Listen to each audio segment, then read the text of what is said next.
Welcome to the DARE podcast, where it is all about helping people overcome anxiety and panic attacks.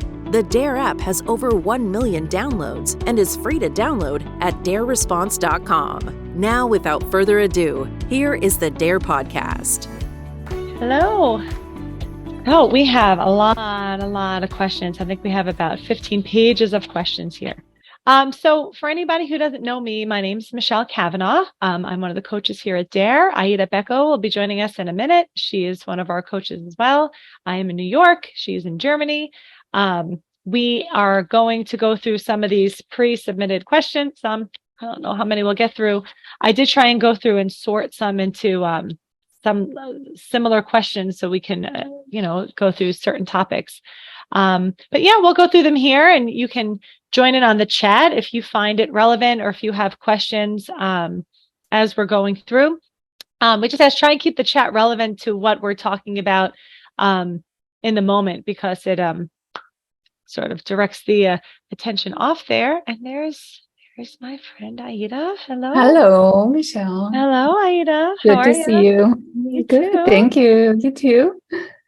How are you Just guys? saying hi. Hello. Some people, it's a few people's first time on the call. So they were writing. They're excited to be on. Welcome. Good. All right. Ready? We've got a lot.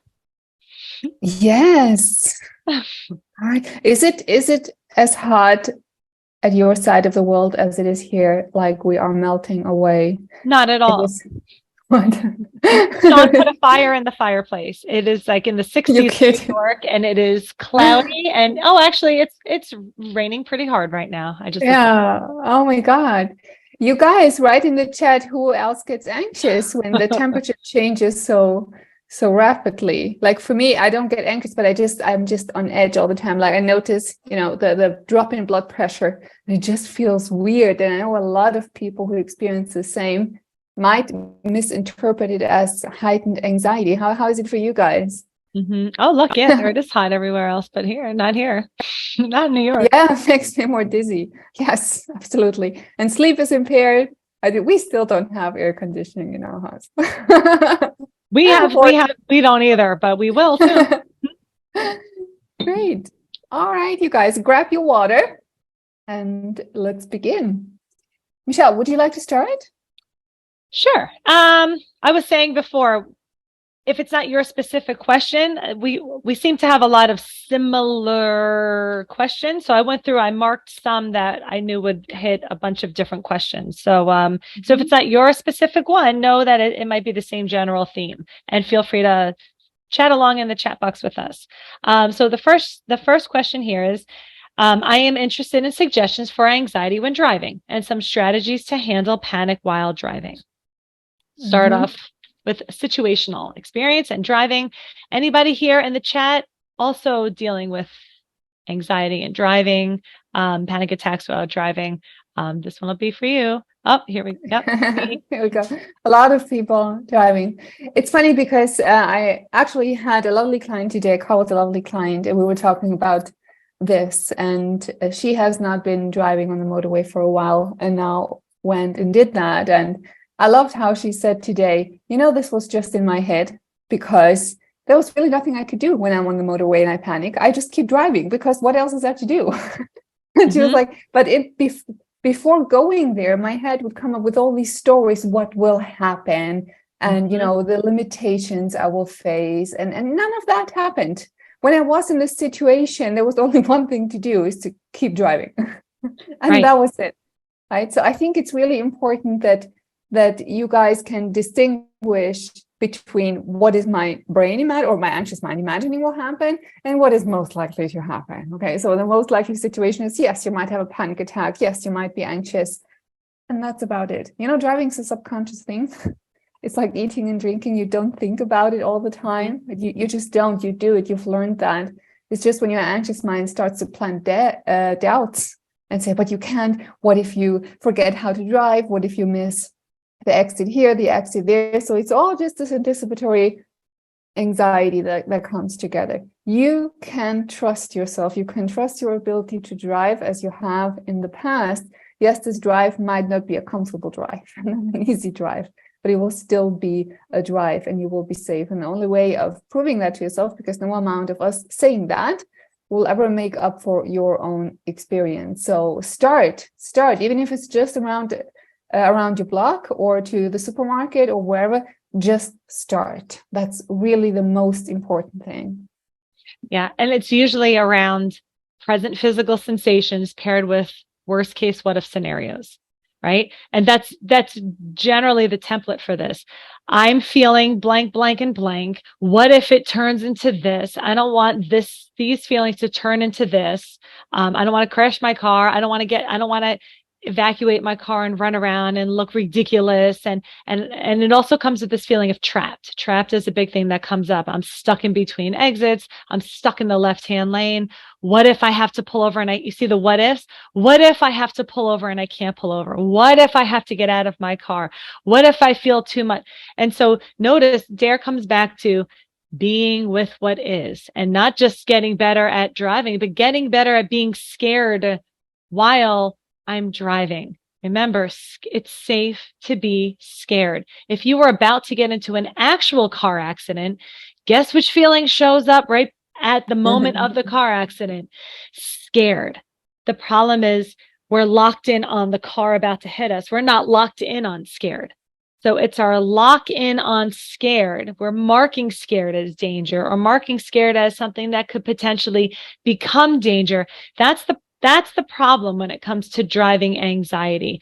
This sending ourselves this message that this feeling is not safe in this situation, and I must leave the situation because of this feeling. And a question came in about the hairdresser, or a question came in about like different scenarios. Know that it's not the scenario. Unless the scenario has inherent danger, you flee that scenario because of the danger that's at the scenario. Generally, we're fleeing or hanging on because of how we're feeling in that particular place. Yes. Driving just happens to be a big one. Yes. And I would encourage you to finish the story. What if you have to stop, but you can't? Well, then what? What's going to happen next? Your anxious mind never finishes the story. It just throws in the first part of the question. Right? But usually it ends with, what if you can't stop or park the car and you cannot handle it? But what does that mean exactly? You can't handle it. What are you going to do? Are you going to just stop the car, get out and start screaming for help? Is that what you're going to do? Or are you going to jump off the bridge? Or what is it exactly? And if you allow yourself to finish the story, you will notice how ridiculous it is. And that it makes no sense at all. And if you look up your memory, you will never find in the news ever a story about somebody who had a panic attack and then stopped the car, got out, and just started screaming and ran away. That doesn't happen. Those are all just imaginary scenarios. Right? That is not to reassure you, oh, this is not going to happen, but just to notice how ridiculous these stories are. That will help you to diffuse and, to think about this a little more rationally and not just, in the height of the emotions. Yes. And just to add in somebody in the chat here, what if the fear of no escape? I gotcha. Escape from what? Remember, escape from what? Escape from bears? Get the hell out of your car and run from the bear. But feels like I need to leave. That on the app. Oh, so there's a driving section on the app also. There's a driving section on the app. I have a thing on the app under Dare in Action specifically for driving, specifically for this stuff. And I labeled it escape energy. And so we tend to, like, I have this whoosh of escape energy and I feel like I need to leave right now. And then I leave, but I'm not fleeing from a thing. I'm fleeing because of the energy. So why do you have to? Let's say there's construction and you're stuck in traffic. I know that's a big one for people. Okay, but I can't leave. Okay, do I have to? Ask that.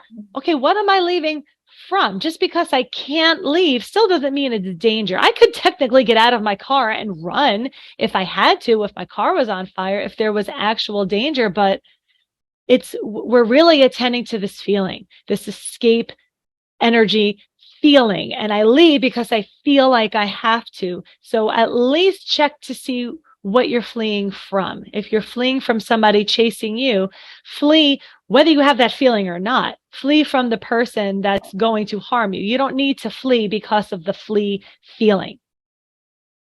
Just wanted to answer that in the chat there. Yeah, so nothing can happen, right?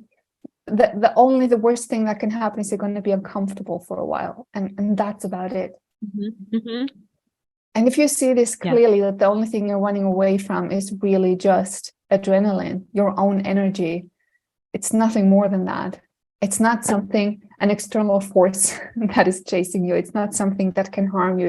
It's your own bodies and energy, nothing more. No matter how uncomfortable it might get, it will always peak and it will always subside and it will always be safe. But again, no amount of us telling you this and explaining, the theory or the science behind why it works will make up for your own experience. And lastly, the car is a safe space generally. Going back to your example, Michelle, where you said, oh, what if I'm stuck in construction? I can't get out. Why would you want to get out onto a construction site? It could be dangerous. It could be hard. Mm-hmm. Why would you want to do that? So you're much safer where you are. And I think that goes a long way to remind yourself, oh, actually, the plane is safe. I was going to say, the plane is the best example of that. What if I can't get out of the plane? You're not supposed to. No, and you shouldn't. You don't want to. But again, because we're not practical, we're not going at logic with this, right? But I feel like I need to leave and I can't leave. And then I feel trapped. And then the feeling of trapped gets marked as danger, as opposed to, I don't want to leave this plane in the air. I'd rather not. That's more danger. Leaving the plane in the air is more danger than staying here. Again, tell a boring story. I just feel uncomfortable right now. As much as you might want to punch me through the Zoom video right now, I am feeling an intense amount of discomfort. It is not the same as an intense amount of danger. Yes. Perceived danger and real danger are two very, very, very different things. Right. And this is another thing you can tell yourself. When you're on the roller coaster, your perceived danger is really, really high. This is why people do it. If they wouldn't be afraid of it, they wouldn't get on it. My husband is like that. He's super unimpressed with all those rides. We are hanging out for dear life, and he's like, super bored. He doesn't even get any fun out of it because he's not afraid at all. But for us, it's perceived danger is really high. But why do we get on it then? Oh, because we know that true danger is low, right? It's at the minimum. And that discrepancy is what creates excitement in that context. And if you remember that, oh, my perceived feeling of threat is really high, but isn't that true? Right? Another way of using Michelle's analogy, what am I fleeing from? Are there bears? Are there bees? Same thing, but I know it's a little more professional than I am. Yeah, sure. But I know it's hard to be rational in a very emotional situation. But try, because your logic never leaves you fully. Okay. All right. Number 2, and this is a good question. When people say overcome anxiety, do they mean to get rid of anxiety once and for all, or learning to cope, maintain, and have a healthier level of anxiety? Personally, I respect anxiety coaches, but for me, I know it's more of a lifelong condition. So I'm wary when people advertise that they will get rid of anxiety forever, when I know for me, accepting and working with it is best. Michelle, I'm very sorry. I think I have the wrong sheet open here. Can you tell me which number is that? Oh, 1, 2, 3, 4, 5. The 6th one down, right underneath the first one I read. Yeah, I think I have the wrong sheet here. Okay, can you read it again? Doesn't matter. Yes. So when people say overcome anxiety, do they mean get rid of anxiety once and for all, or learning to cope, maintain, and have a healthier level of anxiety? Personally, I respect anxiety coaches, but for me, I know it's more of a lifelong condition. So I'm wary when people advertise that they will get rid of anxiety forever, when I know for me, accepting and working with it is best. Fantastic question. Very valid question. And so much to say about it. I totally agree with you. There is no getting rid of anxiety. Okay, once and for all. We wouldn't want that. Do you want to get rid of joy or of grief or of sadness? No, because there's always a time and place for it. And we wouldn't be the humans we are if we wouldn't be able to feel sadness and grief and anxiety. Anxiety is a very helpful emotion. But the kind of anxiety we are addressing here is the anxiety that is misplaced, that is exaggerated, and that doesn't serve you. Right? So this is not a productive energy that you can use that activates you to get things done. It's a misfire. And yes, this kind of anxiety can be cured if you can overcome or take away the maintaining factors of that. What is a maintaining factor in fear? Fear, it's exactly that: misinterpretation of sensations, fusion to anxious thoughts, and avoidance and safety behaviors. Okay. So those are the maintaining factors in fear of fear. So yes, if you can overcome them, then there is nothing that can maintain the disorder. Of course, there will be people who are just genetically more prone to have, let's say, a sticky mind, or just to be more on the anxious side. I'm like that. Right? I'm very sensitive. I'm very emotional. Mm-hmm. So I wouldn't want to get rid of that. But my brain has the natural tendency, when I'm sensitized or overly stressed, to make up weird stories. So yes, that might not go away, but it doesn't bother me at all, because I can diffuse from these thoughts, right? If that makes sense. So the distorted part, or the disordered part of the anxiety disorder, this is what we want and can get rid of, what can be cured, not the feeling of anxiety itself. And I do not like the term managing anxiety at all. It is like tiptoeing around it and trying to live my life in a way so I don't trigger it. So I always have to take care that I don't overstress my anxiety, or else it's going to come at me and attack me with these things. This is absolutely not, and I want to make it really clear, that is not our goal. That is not our approach. Yeah, this is not light. And this is going to be funny with words here, but it's not, I'm teaching you how to cope with this thing because there's something wrong with your brain because you have anxiety. And I'm going to teach you coping skills to be better because you have a problem. That's not, anxiety is the human condition. So if you replace the word anxiety in that question with sad, like you don't overcome sad. Right? Anxiety and an anxiety disorder are two different things. The disorder is the disordered relationship with anxiety, or anxiety showing up at the wrong time, and then you maintaining it to continue to show up by treating those situations or what experiences as danger. And so it's more of like a loop we get stuck in. Now anxiety is cranking out at the wrong times, and absolutely you can step out of this. Does that mean you eliminate anxiety forever? No, how can you? I don't work with people with depression and I eliminate their sad. And when sad comes back, they're now having a setback, and it's a sign of that's not how this works. Anxiety is a normal human experience. And anxiety disorder is me engaged in disordered behaviors and storytelling in a relationship with the feeling when it shows up. So if it shows up and it's practical and useful, if you're in a heightened state, to pin it to something that's useful, use it in a useful way. We tend to turn inward, and we're trying to cope through anxiety as if anxiety is an identified monster. Anxiety is, identifying anxiety as the problem is what starts the disorder, not the fact that it's there ever, not the fact it's designed to feel uncomfortable. Notice it's not a peace and joy disorder. Anxiety feels uncomfortable, which is why it's so easy to get stuck in battling it, because if it felt good, anxiety felt great, we would be out of jobs. It's because it feels unpleasant, and I'm trying to feel less unpleasant, and the fight is what keeps it around. And so we're here to help you get rid of the fight of what shows up, not to maintain what shows up and spend your life like you were saying, tiptoeing around the feeling, and I can only do so much because I have anxiety. Non-accommodations. It's really not accommodating anxiety, just getting better at having it when it's there and having a more peaceful relationship with it. Yeah. A practical example. Okay, somebody's really stressed out about losing their job. Okay, so that is the question. Stress. Oh, okay. So that is stress. That is going to sensitize us, and we're going to start to worry because, yes, it's, existential stuff. So that's completely normal. What does the anxiety, what purpose does the anxiety serve?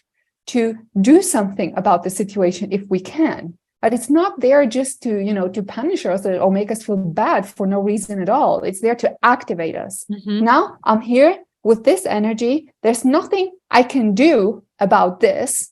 So I'm going to get stuck with this energy, and that's going to be unpleasant. But it doesn't stop there with an anxiety disorder, right? What happens then is that person then notices, oh, I feel weird.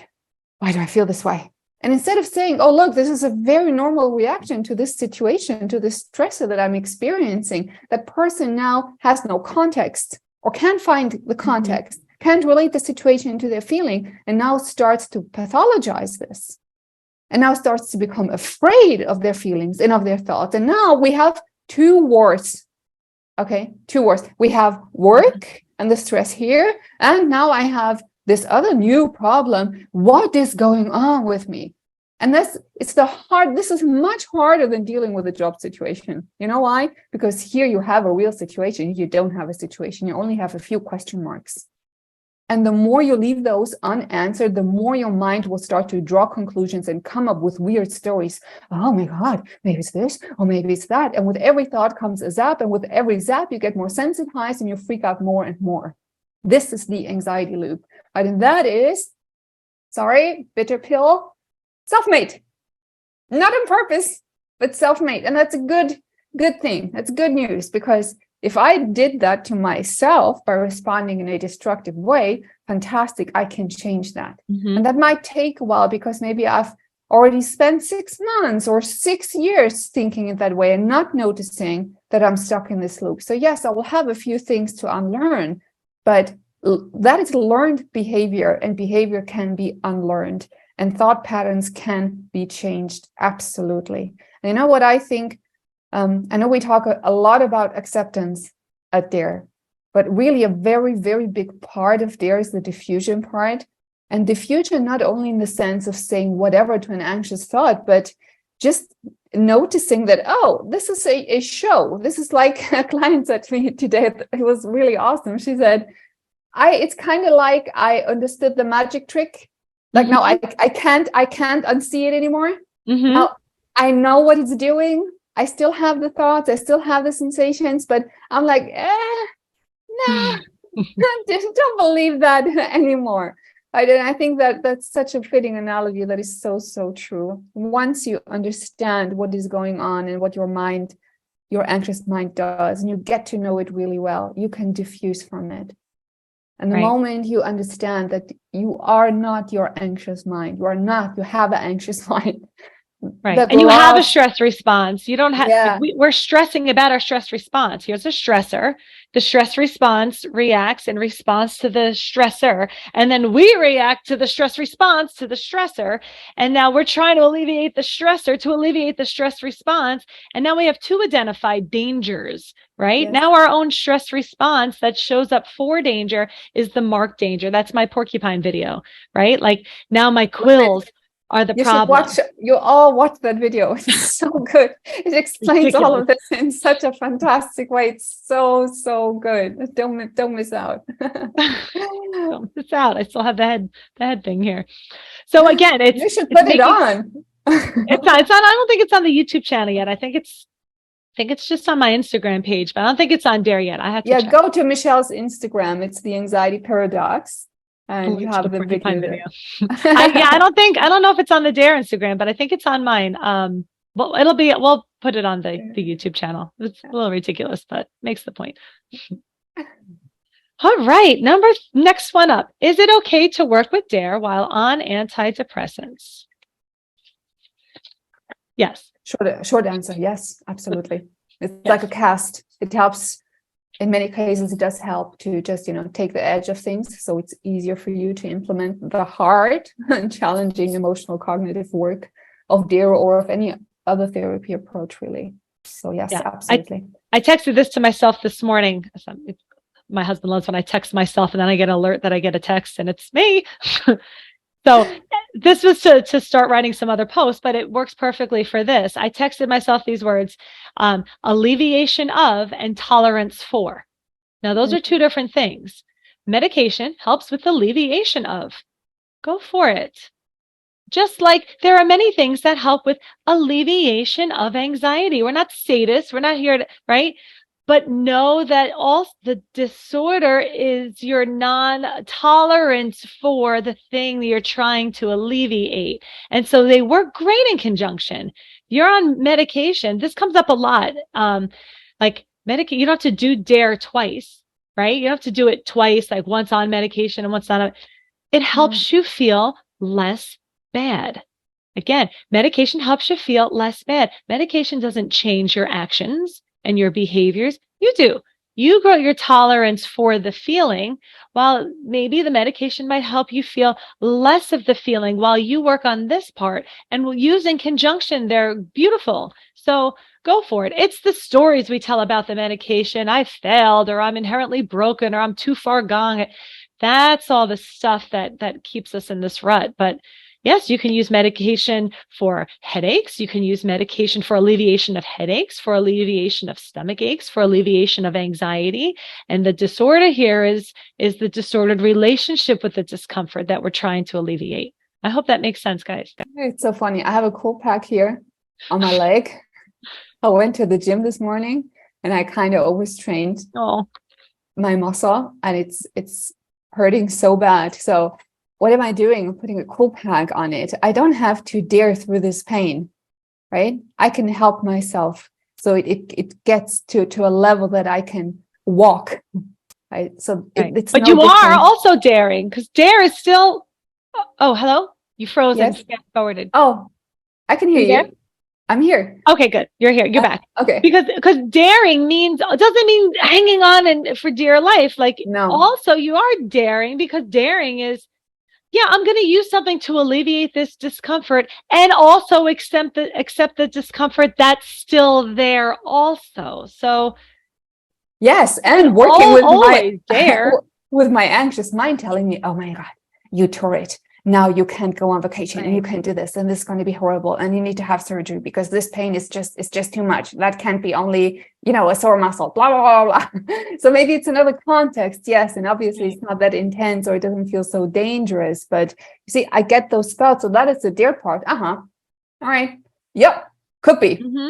Yeah, let's see if it gets worse. I'm going to go to the doctor, but not now. And no, I'm not going to Google all the horrible stories about a torn muscle. I'm not going to do that, although I would really like to. I would really like to. Maybe do that you're just because hot. I want to alleviate this anxiety about what this could be. Okay, but it's not helpful. So I'm going to do the rational thing and just not do it and sit it out. And that is there, and that's the same with anxiety. No different. All right, Michelle, I'm sorry you will have to read all the questions today. That's okay. The next one's for you, actually. Okay, not a question, but my deep thanks to Aida for something she said during the last webinar. Paraphrasing what she said, she made the point that anxiety can leave you with the fear that sadness will overwhelm you and that you might not stop if you start crying, that it's possible to irrationally fear sadness as much as any other body sensation. This helped me enormously. At my mother's funeral a few months back, I was observing a load of anxiety sensations, and I felt I couldn't allow any emotions to come up. Hearing what you said gave me a new perspective. I need to let anxiety be present alongside other emotions. Hope this hasn't taken up too much time. And then I think some words in German. I don't know what. Oh, so nice of you to take the time and write these words. I'm really glad this was helpful. It's such a common thing, isn't it? Right? Can be with sadness. I'm sure you hear this all the time too, Michelle. I can't cry because if I start, I'm never going to stop. Never going to stop. It's going to turn into depression, and I can't have two problems. I can barely handle anxiety. What if I get anxiety and depression? Or anxiety showing up every time I cry, I get anxious, or every time I get too angry, I get anxious. And so now we're trying to not be too angry, and don't be too sad, and don't remember losing somebody because it's too much. Can't handle, because then I'm anxious, and then I'm having a panic attack, and like we can develop disordered relationships with any emotion. Yes, absolutely. Right. And it's kind of understandable, because when was it really truly okay to cry and to be vulnerable? When?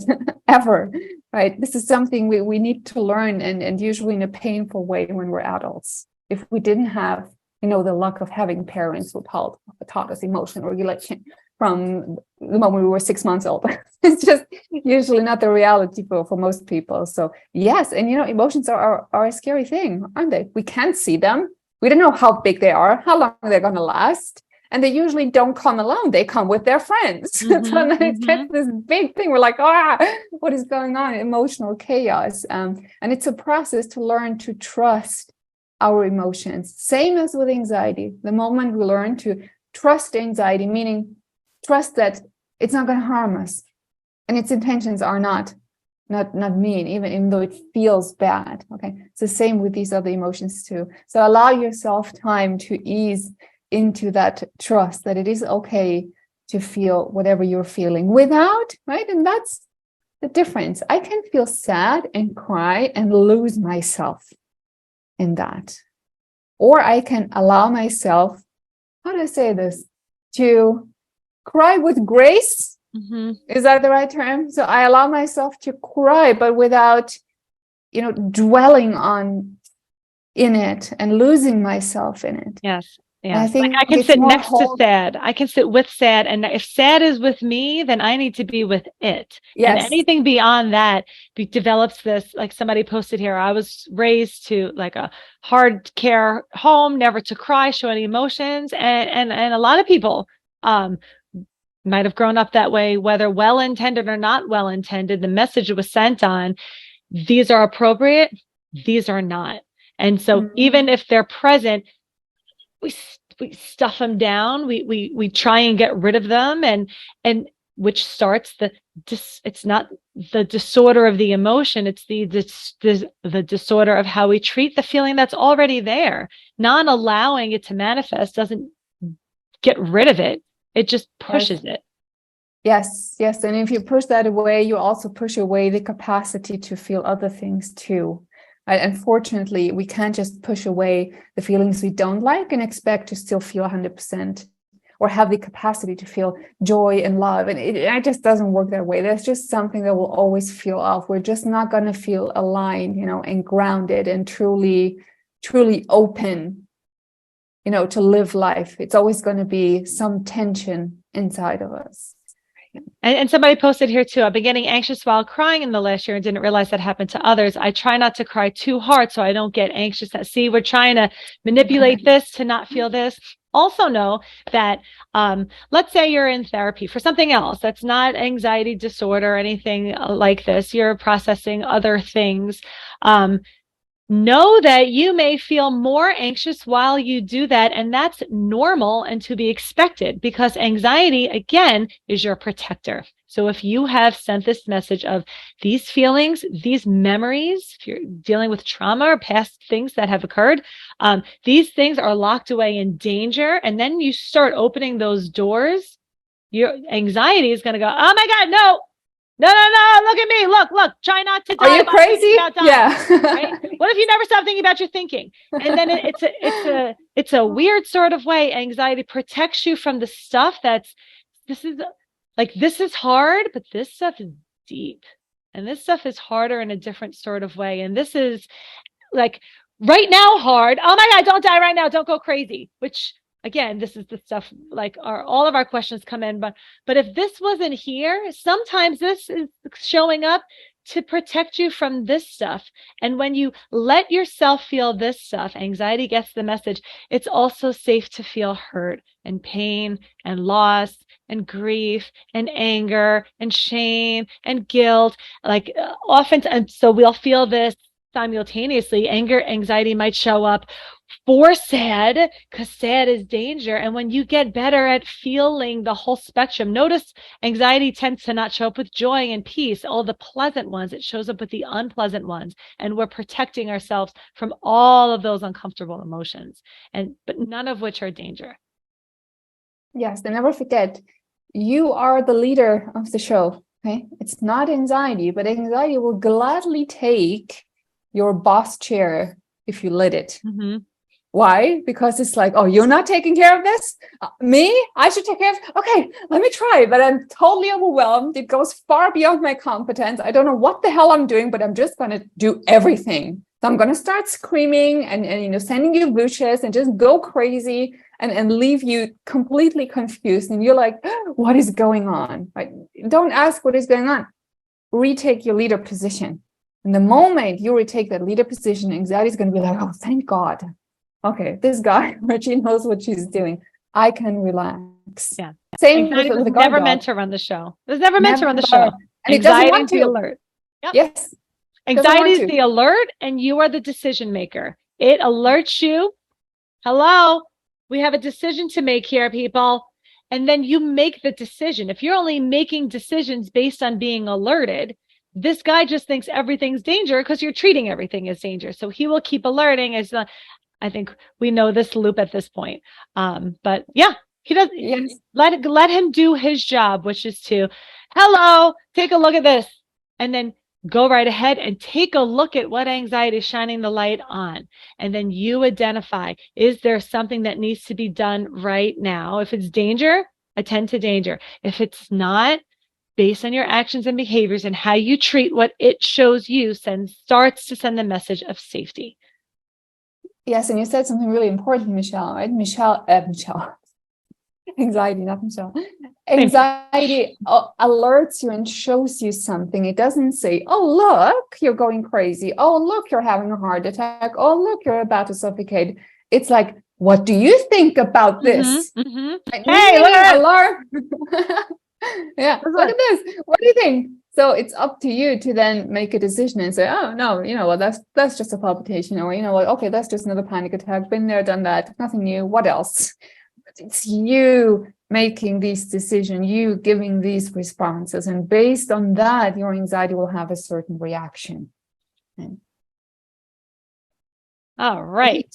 So I have two here that seem like different questions, but they'll have the same sort of answer. So I'm going to just read them both. So I will be in physical sensations here. My main anxiety symptom is dizziness. I know for sure it's anxiety because I really do not feel dizzy at home, parentheses, safe space. In public, my brain is always searching for an escape, how far I am from the car, where is there a chair to sit on just in case. I at times have to sit a million times. Help. Okay, the next question, how to deal with throwing up from panic attacks. I have a fear of my panic attacks causing me to throw up, which occasionally they do, and it causes issues with eating, going out, etc. And there are other questions that have come in with just a different physical sensation. Replace that with heart palpitation, replace that with shaking, replace that with something else. So so I just read two as an example. They're both going to get probably the same type of answer. But if anybody's here battling physical sensations and getting royally pissed off because like, I'm fine when I'm home, and as soon as I'm out, I'm freaking lightheaded everywhere. And as soon as I step back into my house, the lightheaded goes away, or nauseous, or heart palpitations, right? It could be chicken or the egg sort of thing where like the dizzy is a symptom, and then the dizzy is a symptom of anxiety, and then anxiety shows up to clearly show you dizzy. So who has physical sensations they want to pop in the chat, that kind of works similar ways to those two particular questions. And so our answer will probably be, it might not be customized to your specific physical sensation, but this will be the general approach to when physical sensations get paired up. Yes, and Michelle, I would like to respond just quickly to that first question. I don't know if this response does fit the other ones too, but you said as soon as I'm out, my brain looks for a place where I can, escape or hide or sit down. And that's exactly what keeps it going. There will come a point where you will have to decide that you're going out and you're not going to sit down somewhere, and you're not going to look for a place where you can rest or ask for help. You will have to tell yourself, I'm going to go to the mall, and I'm going to go straight to the mall, and I'm going to go to that shop, buy 6 donuts, and then I'm going to drive back, and I'm not going to sit down. I'm not going to do anything to alleviate my anxiety, no matter with what it threatens me. And when you go about it with this tough decision, this strong decision, and you're not allowing anxiety to plant doubts in your head and tell you, yeah, but, you're like, this is what I decided, and this is what's going to happen. And there's no back door, and there's no debating this. And see how that will change everything. Because by you looking for places where you can rest, or for people that can help you, what you are essentially signaling to your emotional brain is, I am in danger. I am in danger. And what will your emotional brain do when it senses that you're in danger? Oh, you're in danger. Let me help you. Here is more energy so you can get yourself to safety. Right. Right. And And there's then more of those physical sensations that you fought the first time. Like lightheadedness comes with the heightened state. So does heart palpitation. So does nausea. changes in Those breathing. rapid heart rate. Like that's what the sympathetic response feels like. And so that's where we get stuck in this loop of my body's putting me into fight or flight mode because I'm treating fight or flight mode as danger and all the physical sensations that come along with fight or flight mode. Yes, yes. And there is no easy way around that. There is no way of calming these down and then going to the mall and saying, oh, you see, I'm fine. It doesn't work that way. It's always the other way around. I have to go to the mall. I have to be dizzy. I have to experience palpitations. I have to be scared to then prove to my anxious mind, look, I'm having all these sensations, okay? But they are not dangerous. So you can stop sending me more and more energy. This is how the relearning process works. And everybody who has recovered will tell you the same thing. There was no backdoor, and we all secretly look for backdoors. Right? Okay, I understand. This is the theory. This is what I need to do. But like what else? But what about the nausea? But I really don't want the, and that's the obnoxious part of all of this, of like, you have to surrender to that too. You're right, I might pass out. I might pass out anyway without worrying about passing out. Like I use this example with like on one-to-one calls. I'll say, like, what if you have this thought of you could get up from your chair right now and fall down and break your leg? You could. And like, you kind of always could, but you're not living your life acting as if you're going to fall. Like somebody is walking down the street and somebody trying to not fall are experiencing life in different ways. I like that. That's good. Right? Because both people still have the same capacity to possibly fall. But if you're trying to not fall, you're so focused on surviving through danger. When danger doesn't happen, we think, oh, good, all of my doing was useful. I prevented the fall. I prevented the throwing up. I prevented me from not breathing. I prevented dying. I prevented crazy. Bullshit. You did not. And that's what we start calling bullshit on all of this, of like really surrendering to the fact that I could and also acting like I'm safe right now. Weirdly, simultaneously at the same time. I'm safe right now. Yes. And I also have to accept the fact that I weirdly could not be safe at any moment in the future too, and let go of both of those things because they both, one is and one could, and what is still is, and what could will always be a could. But it's your fight here to try and prevent coulds that keeps us in this weird little purgatory area. And no amount of you worrying or fighting will make any difference to what is going to happen, right? None of that. It's the control part, guys, the control part. So going back to your example, Michelle, brilliant, somebody walking, trying not to fall. Imagine them walking down the street and trying to control not to fall. How will they feel? How will they live their life? And it's the same with me trying to control, to not go crazy by introspection and monitoring the speed of my thoughts, the content of my thoughts, the way my perception is when I look at myself in the mirror. Those are all forms of control. And the fastest way of letting go of that control is by doing what Michelle just said. Yeah, I might go crazy. True. I might.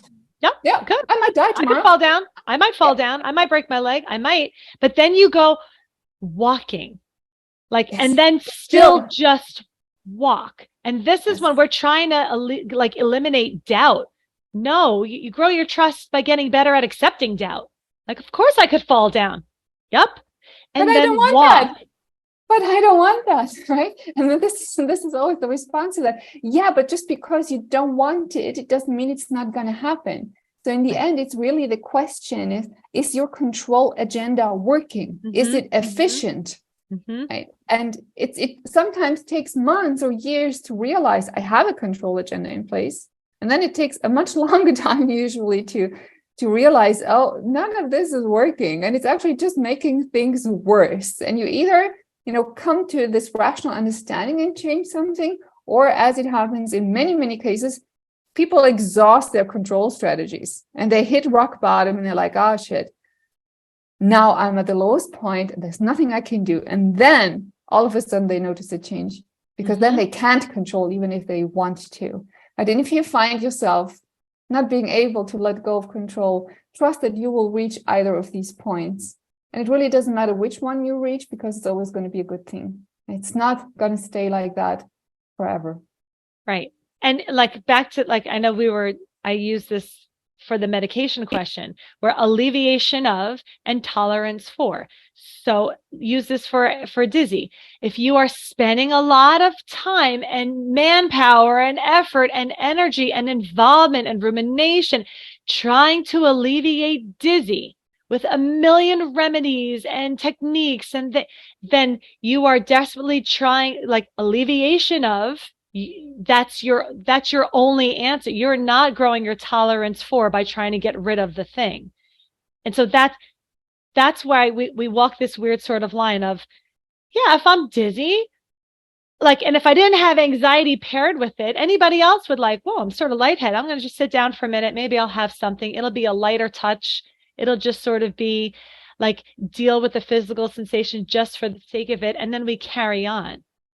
But if it's hooked and marked as danger, desperate attempts at complete elimination and alleviation of the thing does not allow you to grow tolerance for the thing, because this needs to be present to grow tolerance. You can't grow tolerance for something that's not there.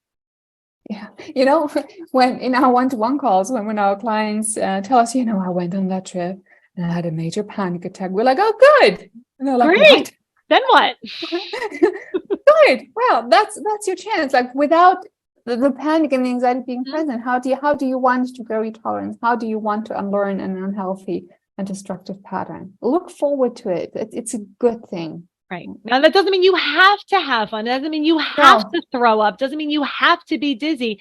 But whatever your body's going to do, it's going to do. And it's your willingness to feel. You may not have a panic attack, but there is a big difference in attitude when you go with an effort mindset and you are willing to have one, and you just sort of throw your arms open and you open up to anxiety. We tend to close off to anxiety, and this marks things as danger. You don't need to protect yourself from the thing that protects you from things, right? Yes. So I open up and show the thing that's here to protect me that I'm safe, because I put myself in a state of vulnerability when I am safe, and I can be scared and safe. That's the message we're trying to send here. And I know some of you guys may ask now, yeah, but I'm not willing to have like sexual intrusive thoughts about a family member, right?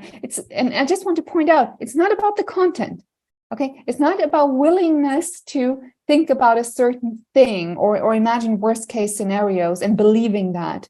It's about being willing to experience uncomfortable moments. And that could be a situation, that could be a feeling, that could be thoughts, that can be a sleepless night, that can be physical pain, whatever it is. It's a willingness to experience the other side of life, which is not happiness and joy and ease. Right. It's the willingness to do the hard things, and trusting that by doing those hard things willingly, voluntarily standing up to a challenge is so different than saying, oh my God, I have anxiety, and if I don't deal with this, it's going to take my life over. Oh my God. That's very different from saying, you know what, there's a challenge here. Okay, this sucks. It's painful.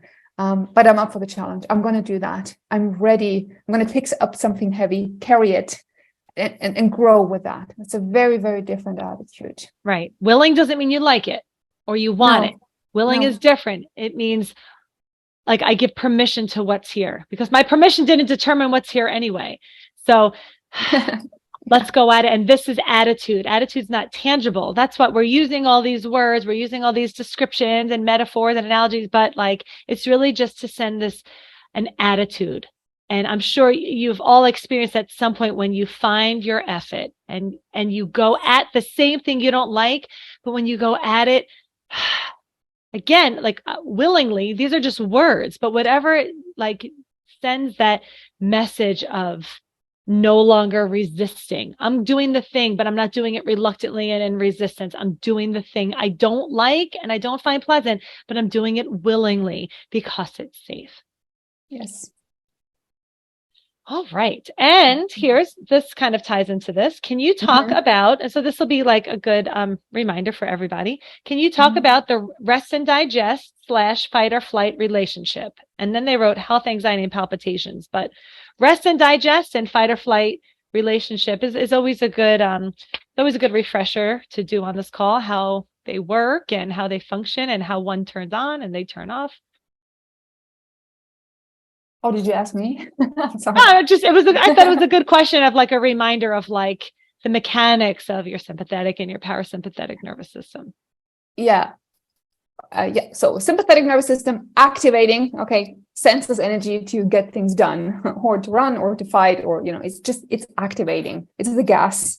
And rest and digest is, okay, the danger is over. We can calm down and relax, and we can, again, worry about digestion and reproductive things and, just all of it. But when we're in fight or flight, everything becomes about that danger, and everything that is not important for survival right now is not important. Eating, drinking, reproductive activities, digestion, temperature control, all of these things are not important. And this is what we notice as a manifestation of when we experience physical sensations. We have the dry mouth, we have the sweaty palms, and the shakes, and the feeling of adrenaline, like our legs are not working. Everything becomes really weak, and it's just because you're not running. Then you notice hot flushes or cold shivers, right? All of these things are signs of the sympathetic nervous system activating you to do something. But because, and if there would be a bear, you wouldn't even notice all of that happening. So you would think, oh, this is helpful. My body is preparing me and helping me to survive. But when the danger is over, this again it's a self-regulating system, and it will calm itself down without you doing anything. Hear that? That is the most important lines on this webinar. It is a self-regulating system, which means your body calms itself down. You don't turn inward and fight it to calmness. Yes. And because I know I say it in every webinar, and I'm not going to stop, my favorite analogy, Michelle, when you go for a jog, do you tell your heart? Do you tell your heart? All the people who are new here and haven't heard this, it's such a good one. Okay. I'm totally stealing this from Michelle, guys. All credits to her. When you go on a jog, do you tell your heart, look, I'm going for a 5K. I really need you to beat fast. Okay. And lungs, please, I need more oxygen. So please, can you go up to 150 beats per minute? You don't do that. What do? You just start running, and your body takes care of itself. And more importantly, when you come home, are you like, oh, that was tough, 5K.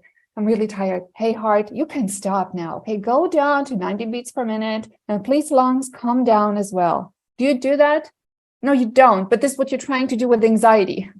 Calm down. I'm not in danger. Everything is fine. But you are still acting like nothing is fine. You are still avoiding and engaging in all these safety behaviors, taking your Xanax or taking your alcohol with you, or calling a friend, or avoiding being alone at home, not taking the taxi to sit on the passenger seat. So you're acting as if, yes, you are in danger, while saying everything is okay, everything is fine. It does not work. Right. Your body who's noticed it hasn't worked? Who's tried that so much? Because then it sends a message of not calm equals danger. And if I'm calm, then I'm safe. And you trying to calm down, the message your body gets is, well, we're not going to let her calm down because she's still doing a whole lot of shit, right? And as long as she keeps doing, we're going to keep her in doing mode. And so you enter rest and digest mode, like as a byproduct of discontinuation of doing, of ceasing doing, not trying to not do, or trying to rest and digest, or trying to do a million things. Again, I know we kind of scream out into the storm sometimes. There's a lot of people out there who are selling how to calm down and how to alleviate this, and make sure you do 10 million things. This was my post today. These are doing disorders, and you don't do yourself out of them. You learn to become a better beer. Doing is for fight or flight, right? Fight or flight mode is to help you do. And when you cease the doing, That's how you send the message of safety, and your body sees it safe to enter into rest and digest when it sees you've gone back to being rather than doing, right? You fight your way out of danger and you sort of float your way out of this, Claire Weeks style, right? We are just not good beers. Trying and trying not to are still trying. And being it's hard to teach because it's something your body does without you consciously doing it. Cease doing, cease fighting, cease noticing, like falling asleep, peeing, right? You don't do a lot of work to pee. You just stop not peeing and you pee and then you go back to not peeing again, right? There's no effort involved. Effort. And we're trying to teach people how to be effortless and how to not notice things. It doesn't happen by more effort and more techniques and more worksheets and more trying and more doing and more money and more. It's more life, more living, less surviving. And just to add to that, guys, now where a lot of people get stuck, they're like, okay, I can accept that. I understand. But I need for it to calm down first, okay? To trust it. And that's just not how it works. This is the part where you need to be tough and you need to tolerate and then just hold your pose, okay? And move through that phase where everything still seems to be in fight or flight, but you are still pretending and acting as if there is no fight or flight.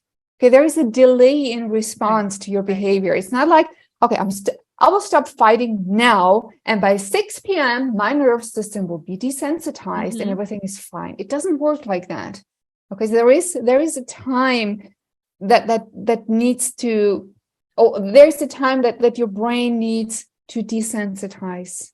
It's like another great analogy of Michelle, like how do you call it when ventilator? Is it the fan, the air conditioning? Oh, the fan. Yes, the fan. The fan. The ceiling right? fan. Mm-hmm.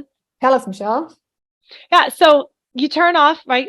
So this came up when my oldest daughter was little. She wanted the ceiling fan off in her room. And I flipped. We have one light. We had one switch for the fan and one switch for the light. So the same button is on and off.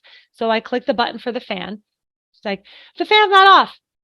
I'm like, the fan's off, right? I turned it off, but it was still going. And so she jumps out of bed, my very patient oldest daughter, I don't know where she got it from, and presses the button again. And then she ends up turning it back on. And so like you cut the electricity to the fan, but the fan is still like, it's still momentum. It still has momentum. And so it just needs time, but passive time, not involved time. Like the fan is off. Right. And there's a lot of, anytime I see this out in public, I try and like make a little post about it. Like the sink, the faucets at the sink and like the public restrooms that like you push the faucet and then you wash your hands and then they slowly turn themselves off. My littlest one, she was trying to turn them off, but she just kept turning them back on. Right. But there's this non-effort period of time where you're not going to do anything, but it's still going to be going.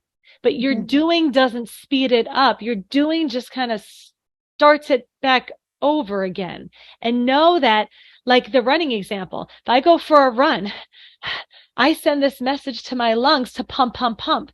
And then when I stop running, it's not immediate regulation. And I don't turn inward and then actively regulate my own body. I just stop running. And then my body, my body doesn't start the process of stopping until I stop first.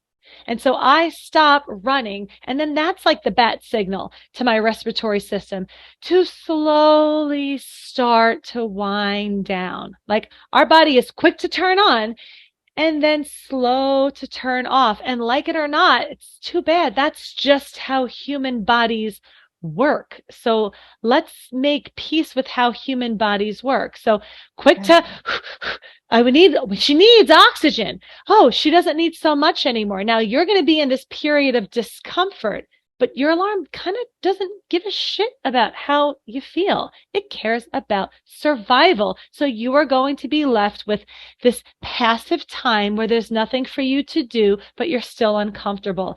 And that's the part that loops us in, where I've stopped doing, but I'm still uncomfortable. What am I doing wrong? What am I doing wrong? Am I not accepting? Dare doesn't work. Way?